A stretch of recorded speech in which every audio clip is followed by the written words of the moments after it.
Halo, selamat pagi pemirsa, apa kabar Anda hari ini? Senang sekali dapat menjumpai Anda dalam berita Papua hari ini. Saya Yuni Rumbarar bersama tim redaksi telah menyiapkan sejumlah berita menarik dan aktual bagi Anda. Berikut 3 berita utama.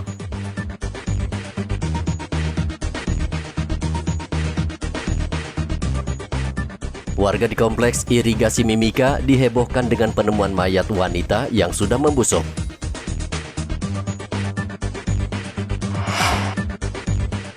Tujuh warga Merauke terpapar Omikron.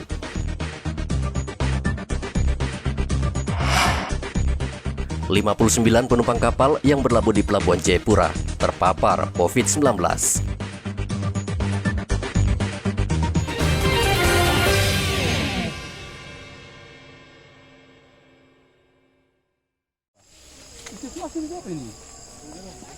Warga di kompleks irigasi Mimika dikejutkan dengan mayat seorang perempuan yang ditemukan telah membusuk di Kerumuni Belatung di kawasan perkebunan di perbatasan RT 16 dan RT 17. Mayat wanita ini diketahui identitasnya bernama Yosepina Yaimo, berusia 53 tahun. Mayat ditemukan 2 anak kecil yang kebetulan melintas di sekitar kebun pada Sabtu lalu. Lokasi temuan langsung dipadati warga yang ingin melihat sosok korban dari dekat. Setelah mendapat laporan, polisi langsung mengevakuasi jasad wanita ini karena mengeluarkan bau busuk yang menyengat. Setelah kita cek, benar adanya bahwa sosok mayat perempuan yang teridentifikasi sudah lama meninggal di tempat tersebut. Setelah kita tanya-tanya ke Medan Solo, masyarakat bahwa ada yang mengenali yang bersangkutan, kemudian berusaha untuk menghubungi keluarganya, lalu keluarganya datang dan mengenali sosok mayat tersebut. Setelah itu dari pihak polisi menghubungi ambulans, kemudian mayatnya dievakuasi ke rumah sakit bersama keluarga yang bersangkutan. Hingga berita ini disusun, polisi belum bisa memastikan sudah berapa lama wanita tersebut meninggal dunia dan masih mencari tahu penyebab kematiannya. Dari Mimika, Papua, Igobat Momolin melaporkan.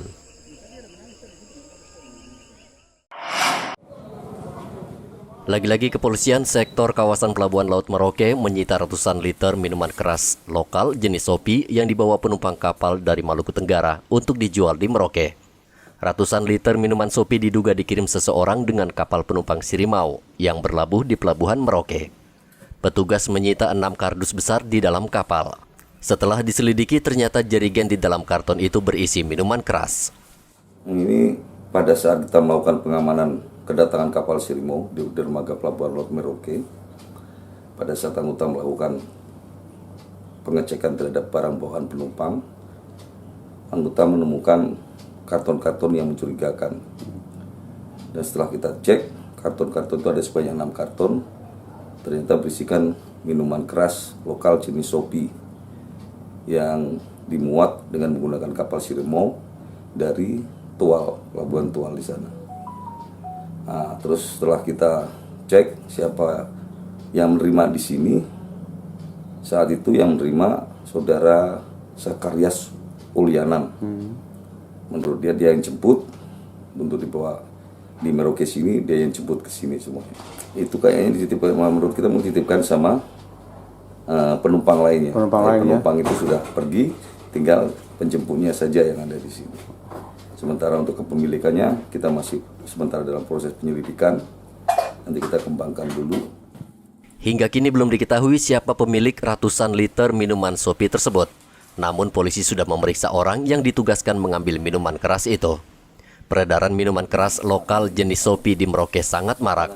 Minuman keras ini dijual dengan harga cukup mahal, sekitar Rp40.000 per botol, kemasan 330 ml, sehingga menyebabkan banyak orang tergiur untuk terjun berbisnis ilegal minuman Sopi. Muhammad Ridwan melaporkan dari Merauke, Papua. Tim SAR masih terus menyusuri sungai untuk mencari Pius yang diduga hanyut bersama perahunya setelah mengantar penumpang dari dermaga Pomako ke Muara Pomako. Pencarian tidak hanya menyusuri sungai, namun juga di daratan, namun Pius tetap tidak ditemukan. Istri korban yang cemas juga ikut mencari sang suami dengan mendatangi rumah kepala desa untuk menanyakan keberadaan korban. Namun warga setempat sempat melihat Pius hanyut bersama perahunya setelah mengantar penumpang ke kapal ikan yang saat itu berlabuh di Muara Pomako. Bersama-sama dengan masyarakat Pomako sudah melaksanakan pencarian dari pagi tadi, dari pagi tadi sampai malam hari ini dengan hasil nihil. Kita keluar tadi sampai ke depan Raja, ambil posisi terakhir korban hilang, dan direncanakan besok pagi kita akan lanjutkan untuk pencarian menggunakan Rescue 217 dan rubber boat 2 unit untuk melaksanakan pencarian di pesisir pantai mengarah ke Kampus Biru. Kapal 217 kita arahkan sampai ke Ipaya. Kalau bisa cover nanti kita akan balik lagi sampai ke Pasir Hitam. Hingga Ahad kemarin korban belum ditemukan, diduga ia tenggelam bersama perahu di sungai dan tim SAR masih terus melakukan pencarian. Dari Mimika, Papua, Igobat Momolin melaporkan.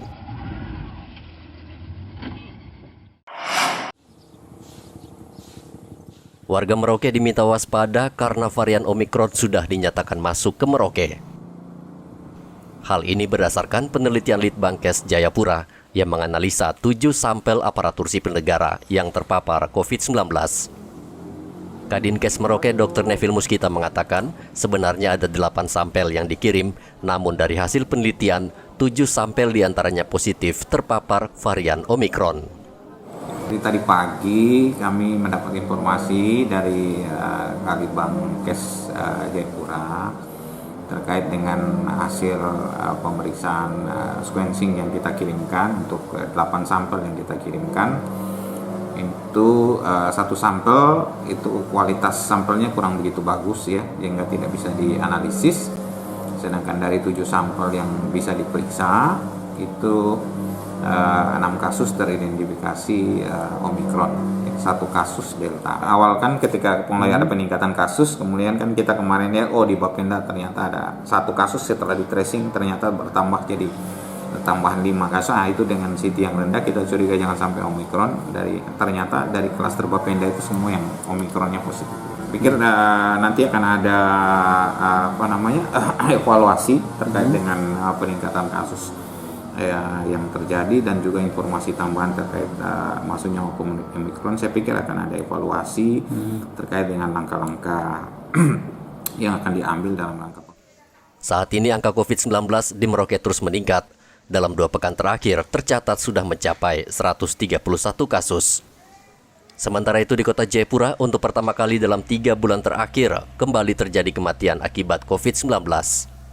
Dalam sehari 3 warga kota Jayapura yang terkonfirmasi positif COVID-19 dilaporkan meninggal dunia. Ketiga jenazah tersebut telah dimakamkan di pemakaman COVID-19 Buper Waena. Ketua Harian Satgas COVID-19 Papua, Wele Mandiri mengatakan ketiga pasien yang meninggal dunia tersebut selain mempunyai penyakit bawaan atau komorbid juga belum divaksin sama sekali. Melihat bahwa memang kasus ini rata-rata mereka ini punya komorbid, punya komorbid dan memang tidak vaksin. Nah ini persoalannya. Oleh sebab itu dari 3 orang yang meninggal ini menjadi catatan untuk kita semua bahwa 1 orang pun untuk meninggal kita juga tidak mau untuk itu. Nah oleh sebab itu dari kejadian ini memberikan indikasi bahwa kalau kita tidak vaksinasi maka kita akan mendapat resiko tinggi untuk itu. Nah oleh sebab itu ketika kita vaksinasi maka itu bisa mengurangi kita untuk terhindar dari akibat kematian. Karena dari 3 penderita atau 3 kematian ini benar-benar pertama karena komorbid dan yang kedua adalah karena tidak melakukan vaksinasi. Nah oleh sebab itu Bapak Gubernur dan tim Satgas Provinsi dan tim Satgas Daerah menyarankan untuk setiap masyarakat untuk selalu mendengar dan selalu melakukan apa yang menjadi ketentuan-ketentuan yang dilakukan oleh pemerintah, baik surat-surat edaran atau instruksi dan lain-lain yang menjadi himbauan dari pemerintah. Tolong. Satgas COVID-19 Papua mengajak masyarakat untuk tetap disiplin menerapkan protokol kesehatan secara ketat karena diperkirakan kasus COVID-19 di Papua akan terus meningkat. Muhammad Ridwan dan Hendra melaporkan dari Merauke dan Kota Jayapura. 59 orang dari 742 penumpang kapal motor Gunung Dempo terkonfirmasi reaktif COVID-19 setelah dilakukan hasil tes antigen oleh Satuan Tugas Penanganan COVID-19 Kota Jayapura dalam operasi justisi di Pelabuhan Laut Jayapura Sabtu lalu. Operasi justisi saat ini tengah gencar dilakukan pemerintah Kota Jayapura untuk mencegah penyebaran COVID-19. Sementara jumlah kasus positif COVID-19 di Jayapura terus meningkat hingga 50 kasus per hari. Pemerintah Kota Jayapura saat ini tengah memperketat pintu masuk pelabuhan laut dan udara yang sangat rawan memicu transmisi penularan COVID-19. Ke-59 orang yang positif COVID-19 tersebut langsung diantar ke tempat isolasi terpadu di Lembaga Penjamin Mutu Pendidikan LPMP. Dari jumlah yang reaktif ini langsung ya kita lakukan pengumpulan isolasi di isolasi sementara di pelabuhan. Setelah aktivitas selesai langsung kita geser ke LPMP, yaitu pemusatan isolasi di Kota Jayapura. Yang selanjutnya kita lakukan PCR. Untuk yang positifnya sendiri Pak langsung dibawa kemana Pak? Iya, semua kita bawa ke LPMP ya. Nanti akurasinya itu melalui PCR dan setelah positif nanti dilakukan treatment atau perawatan sampai sembuh. Wakapolres juga menghimbau seluruh masyarakat kota untuk tetap meningkatkan protokol kesehatan secara ketat. Saat ini sudah 33 warga yang dinyatakan positif Omikron sesuai hasil uji sampel Laboratorium Badan Penelitian dan Pengembangan Kesehatan Kementerian Kesehatan. Hendra melaporkan dari Kota Jayapura, Papua.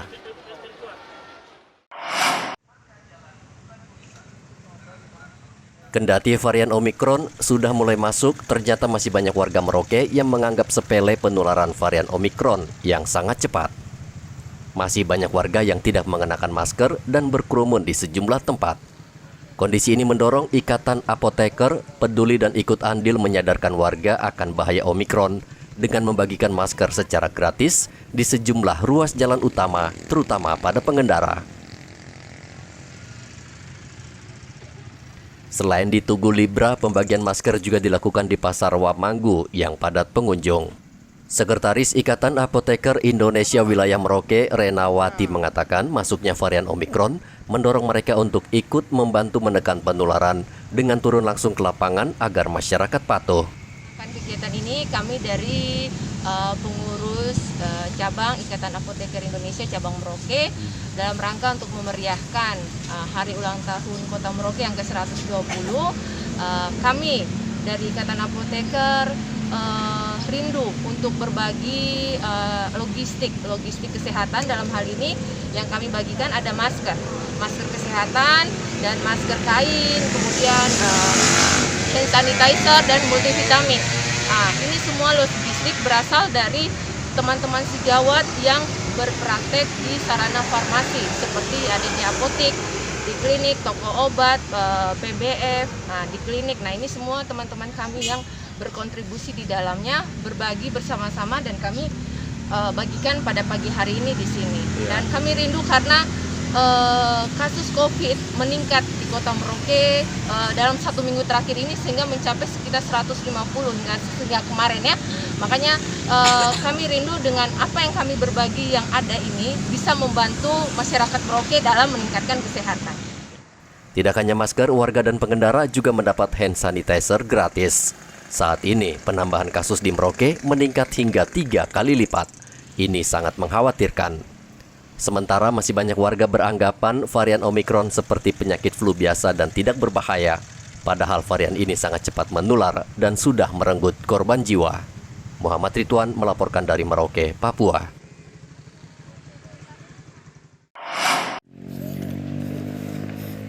Kepolisian Republik Indonesia mengubah pola pengamanan di wilayah Papua dengan memberikan nama operasi baru, yakni Operasi Damai Kartens. Fokus operasi ini adalah kemanusiaan, tidak semata-mata represif yang berpotensi menimbulkan korban jiwa, baik warga sipil maupun aparat. Kepolisian akan lebih banyak melakukan pendekatan kesejahteraan bagi masyarakat dan KKB. Kapolres Intan Jaya AKBP Sandi Sultan mengatakan pihaknya tengah membangun komunikasi dengan kelompok kriminal bersenjata untuk turun gunung dan bersama-sama pemerintah daerah membangun Kabupaten Intan Jaya. Kondisi Kabupaten Intan Jaya khususnya di wilayah Sugapa ini relatif kondusif. Ya. Kami yang tahu bagaimana kondisi di Intan Jaya. Saya yang tahu, saya yang bertanggung jawab atas apa yang sudah diinformasikan ke media. Kondisi Intan Jaya alhamdulillah aman. Dan saya sebagai Kapolres akan mencoba berkomunikasi dengan saudara-saudara saya yang saat ini masih berada di hutan. Saya coba berkomunikasi. Kita semuanya anak-anak bangsa yang mana harus bisa bergandeng tangan bersama-sama membangun Kabupaten Intan Jaya. Setuju tidak? Setuju. Ya, setuju ya. Kita bersama-sama membangun Intan Jaya bersama TNI, Polri, masyarakat, pemerintah daerah. Harapan saya, saudara saya saat ini yang berada di hutan, saya menganggap saudara saya mereka. Bukan siapa-siapa. Mereka bagian dari warga negara Indonesia juga. Dari saya, apa yang dia inginkan, apa yang dia mau, saya yang mewakili mereka. Nantinya seperti itu. Harapan saya, silakan turun. Adik, silakan turun. Saya tunggu. Tapi turun dengan baik. Operasi Damai Kartens mulai digelar 17 Januari lalu menggantikan operasi Satgas Nemangkawi. Operasi digelar di 5 wilayah rawan konflik, yakni Kabupaten Pegunungan Bintang, Yahukimo, Nduga, Intan Jaya, dan Kabupaten Puncak Jaya. Hendra melaporkan dari Intan Jaya, Papua.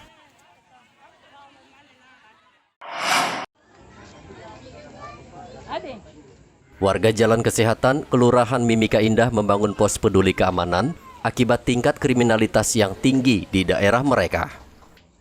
Selama beberapa tahun terakhir, warga di wilayah ini resah karena marak dengan kasus pemalakan dan pencurian yang dilakukan pelaku akibat dipicu mabuk minuman keras atau menghirup aroma lem yang memabukkan. Pos peduli keamanan ini merupakan swadaya masyarakat sendiri dan dibantu kepolisian. Kapolres Mimika AKBP Gusti Era Adinata mengatakan, pos peduli keamanan atau PK ini sangat membantu pihak kepolisian karena jumlah personel di Polres saat ini masih kurang untuk memantau seluruh wilayah. Pos peduli keamanan adalah pos yang dibentuk oleh keinginan dari masyarakat itu sendiri. Swakarsa masyarakat yang ingin daerahnya aman. Dari Prakata tadi sudah ada gambaran bahwa masyarakat merasa tidak aman, wilayahnya sering diganggu oleh gangguan-gangguan orang mabuk dan lain-lain, sehingga mereka menyemakati dengan mencontoh daerah-daerah lain yang sudah aman karena keberadaan pos PK, mereka membangun pos keamanan di sini. Secara otomatis kita harus support sebagai kepolisian di Timika, sehingga nanti akan kita masukkan dalam sistem grup di pos PK. Nanti kalau ada informasi kita bisa cepat respon. Dengan adanya keberadaan pos PK di sini, otomatis patroli bisa selalu menjamangi di pos ini. Harapan kami mungkin daerah-daerah lain bisa mencontoh, dan nanti akan kita support bagaimana cara menangani apabila ada orang mabuk segala macam.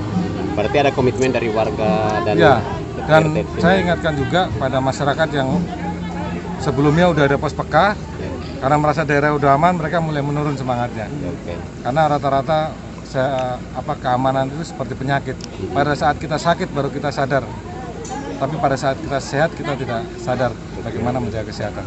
Kemudian mungkin ini terkait dengan permintaan warga untuk meningkatkan status pos PK jadi pos pol itu nanti kita mungkin perlu pertimbangan, karena status pos adalah dengan jumlah kuantitas personel kita yang minim, paling kita nanti bisa membantu dengan pola sistem samban. Polisi menghimbau warga di semua desa juga membangun pos seperti yang dilakukan warga Jalan Kesehatan karena sangat membantu aparat kepolisian untuk menekan tingkat kejahatan seminimal mungkin. Dari Mimika, Papua, Igobat Momolin melaporkan.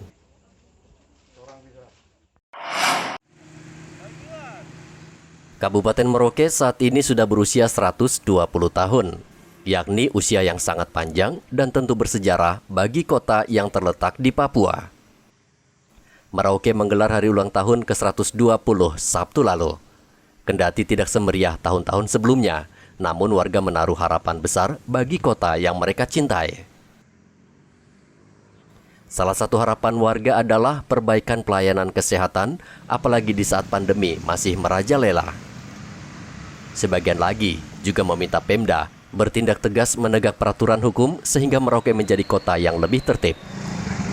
Di tengah-tengah COVID ini, pandemi ini supaya masyarakat lebih fokus lagi. Iya. Nah kalau pemerintah sendiri seperti apa? Ya. Pemerintah sendiri, pemerintah daerah. Ada orang harus lebih ini lagi, lebih giat lagi. Untuk melakukan apa itu? Penanganan itu ya? Iya, penanganan COVID ini. Kalau soal ekonomi bagaimana di Merauke sendiri? Di Merauke lebih bagus lagi. Berharap lebih bagus lagi ya? Dari tahun sebelumnya ya? Iya. Ya, harapan saya mudah-mudahan pemerintah bisa terutama melihat masyarakat ya. Dalam artian menekan angka COVID-19 yang sekarang sudah begitu melejit. Nah, mudah-mudahan pemerintah bekerja keras lagi untuk menurunkan atau menekankan angka COVID-19 di Kota Merauke. Nah kalau kamu lihat terkait dengan pertumbuhan ekonomi di Kota Merauke seperti apa harapan Bapak di ulang tahun ini? Saya kira kalau pertumbuhan ekonomi ya mungkin masih belum terlalu ini juga ya, karena kan masih banyak masyarakat yang tentunya masyarakat Papua di tanah yang subur seperti ini, kita masih melihat masyarakat Papua ada yang menjadi pemulung. Ya. Akan menandakan bahwa ekonomi itu belum stabil. Tapi saya percaya, saya yakin bahwa di kepemimpinan Bupati sekarang bisa mendongkrak perekonomian masyarakat lebih baik. Kegiatan dalam rangka Merauke salah satunya pawai budaya dibatalkan karena semakin tinggi COVID di Kabupaten Merauke gitu. Jadi setuju Pak dengan pembatalan ini ya? Ya supaya tidak agak meningkat COVID begitu. Ini kan budaya Nusantara ini. Nusantara Papua ini kan. Takutnya kalau dilaksanakan pawai budaya, nanti takutnya penularan penyakitnya lebih melunjak. Ada kerumunan ya? Ya, kerumunan. Jadi kalau dibatalkan lebih bagus. Lebih bagus ya. Di tengah pandemi saat ini, Pemda diminta untuk lebih bijaksana dalam membatasi kegiatan perdagangan karena saat ini banyak warga yang terpuruk akibat COVID-19 yang selama 2 tahun terakhir menghancurkan roda perekonomian. Selain itu, warga juga meminta Pemda terus gencar melakukan vaksinasi sehingga target bisa secepatnya tercapai. Muhammad Ridwan melaporkan dari Merauke, Papua. Informasi tadi sekaligus menutup jumpa kita dalam Berita Papua hari ini. Akhir kata, saya Yunur Barar bersama tim redaksi yang bertugas mengucapkan terima kasih atas perhatian Anda. Selamat pagi, Wanyambe.